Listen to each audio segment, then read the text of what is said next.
وسيم الأسد يا سافل يا ابو راس، الله رجعك سوريا لا تنداس.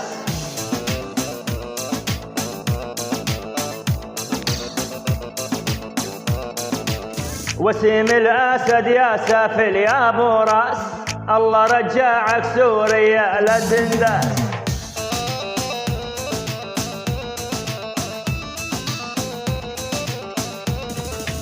وين مرافقتك وسيم؟ وين الحراس يا مجرم يا ابن العيل الأسدية؟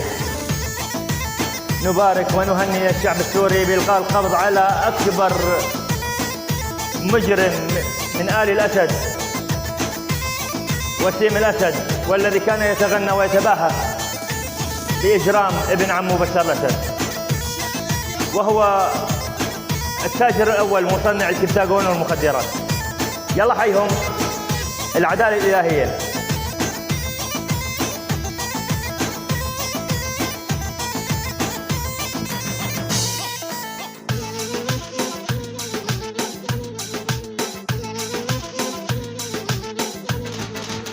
كنت تتباهى وفزع على بن عمك، صدقني الأحرار غير يشقوا سمك.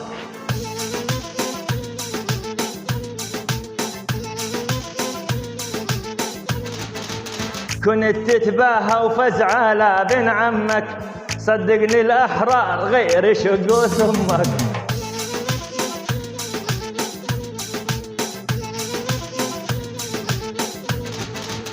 تنسى الحليب اللي رضعته من أمك، بدلة حمار الوحشي 100 100. عاشوا